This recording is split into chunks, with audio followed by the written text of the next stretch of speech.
can't believe it took us this long to talk about The Office. All of our writers here love the show, and if anything, I might even like it the least, to be honest.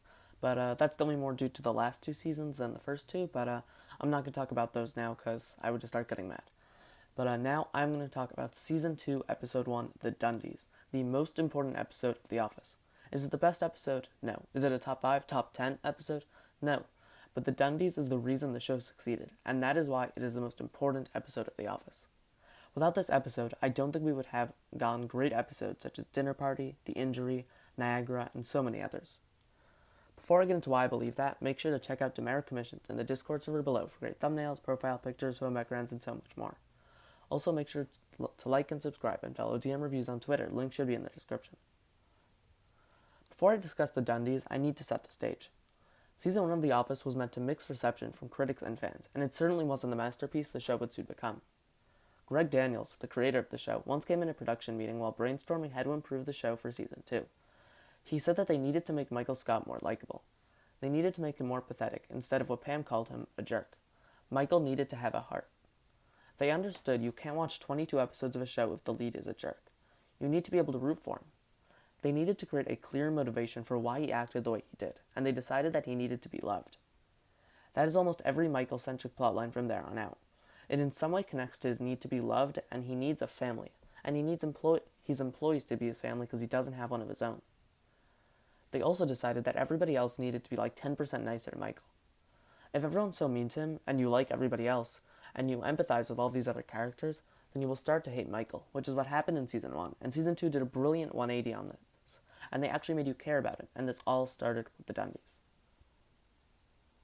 This episode laid the groundwork for a lot of things, a few of which I will discuss, but this may be the most important one, the changing of the character of Michael Scott. This episode shows us a pathetic Michael, and the people of the office defending him. When the jerks at the restaurant start making fun of him, the office comes to his defense.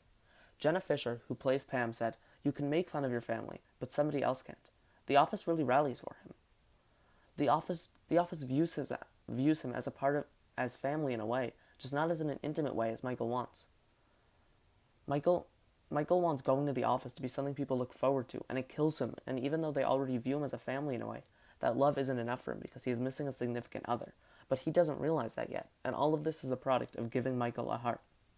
They created all of this, and showed us all of it, in one episode, which makes this episode very important. Without it, I don't think we would have ever gotten Michael as the sympathetic character he really starts to become in this episode. It even seems like the writers' room knew how important this episode is. In the book The Office, the untold story of the greatest sitcom of the 2000s by Andy Green, he notes that this was not the first episode they filmed for Season 2, but they realized how strong and important this episode was, so they used it as the premiere. By the way, you should definitely check that book out. It's very interesting. They have a lot of great interviews with the cast, creators. I think there are a few celebrity interviews there too. It's very interesting. I highly recommend checking out. This episode not only changed Michael Scott, but it also changed the entire show. Season 1 and Season 2 don't feel like the same show. The humor is different, the characters are different, and the show looks different.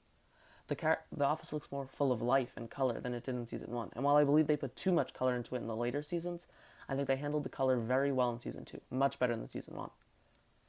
BJ Novak, who was a writer on the show and played Ryan, called it a very important episode.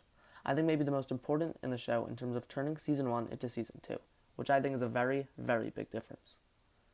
This episode marks another big milestone in the show, as it is the first time they filmed on location. Jason Kessler, script coordinator and member of the production staff, said that was the first episode where we went out of the office set and filmed on location. It's really interesting to see the characters outside of the office environment and how they interact with each other. Many great episodes of The Office take place outside of the office, and this is the episode that showed the creative team the possibilities of taking these characters out of the office and putting them in a different environment. This also actually helped many other shows after The Office, like Parks and Recreation and Brooklyn Nine-Nine, which are from similar creative teams. This episode not only affected The Office, but it was even also important to other workplace comedies. I mean, not even just those two. You got Superstore, and there are so many other workplace comedies that benefited from this one episode. This episode did so much for the show, and maybe even other shows, in terms of changing it from Season 1 to Season 2, and they really needed that change, since Season 1 is not particularly good. Another key contribution from this episode is that it created the formula for making great episodes that the show would use for seasons to come. I rewatched this episode a couple times, and the formula is very clear. The first step is that Michael is doing something he says is for the office, but it's really for himself too. He thinks his employees need this. Well, in this episode, the Dundies, when in reality they hate this. In this episode, it's Michael doing the Dundies. Michael says he does it since his employees need recognition, since they don't get recognition anywhere else, but really it is him who needs recognition. His employees are completely content with not getting an award for doing their jobs, but Michael isn't, which is why he creates this event. The second step is that Michael goes too far in his attempts to make his employees, but really himself, happy. In this episode, this is when he learns that corporate won't pay for the event. Instead of doing the mature thing and telling this to his employees, he tells them to bring their families, even though he can't pay for their food. Now, not only do their employees have to be there while they are being embarrassed in front of their family, they now are paying for it, which makes them even more upset about this. Then the third step in this formula is the climax of the episode. Something goes wrong for Michael. Here it is when the other people at the restaurant start to bother him and throw things at him. This is Michael at his lowest point. The second aspect of this step is that now the office and the viewer, they now sympathize with him due to how pathetic and vulnerable he truly is, and you realize he does care about his employees. Jason Kessler said that when you're in the house, the older brother picks on the little brother constantly. When you go out in public and somebody picks on the little brother, the older brother's there to stand up. The office already is a family, but Michael is too blinded by his need for more to see it. This leads to his final step, where Michael realizes the errors of his ways and he's going to stop, but the office rallies behind him, and Michael continues. Some form of this formula can be seen in countless other episodes. A few noticeable ones include email surveillance, Christmas party, booze cruise, the injury, the secret, conflict resolution, gay witch hunt, the convention, grief counseling, the merger, the convicts, Phyllis's wedding, safety training, and that is only from seasons 2 and 3, which, by the way, are my two favorite seasons. This formula is seen so often, and that must have been over 10 episodes, and that's just 2 seasons. This formula is very basic, but there's a reason they kept coming back to it, and that is that it is very effective. Those are some of my favorite episodes from those 2 seasons, since they keep it simple. These episodes understand that this is a simple show, and a simple show has simple episodes. The final reason I think The Dundies is the most important episode of The Office is that in addition to supplying a formula to make simple, great episodes, it also laid the groundwork for how the show would handle the big moments of Jim and Pam's relationship. In this episode, while very drunk and mad at Roy, Pam kisses Jim. While I do not consider this to be their first kiss, this is undoubtedly a huge moment for their relationship.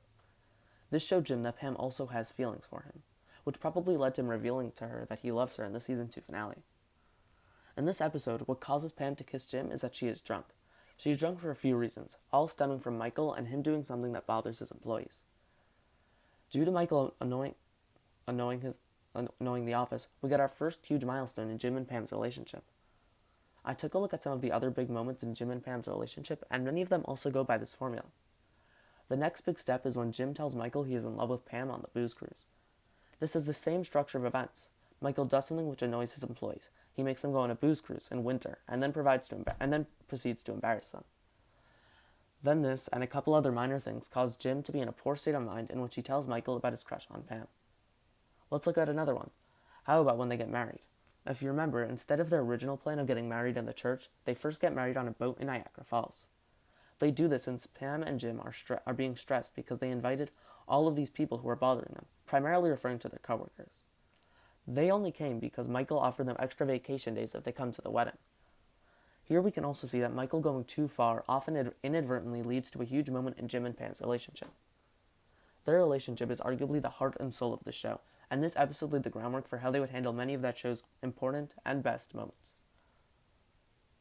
The Dundies is not the best episode of the show. In fact, there are several episodes which immediately follow it which I prefer, but the episode is still the show's most important episode for laying the groundwork for how they could fix the show from season 1, how they could easily make great episodes, and for how they would handle Jim and Pam's relationship.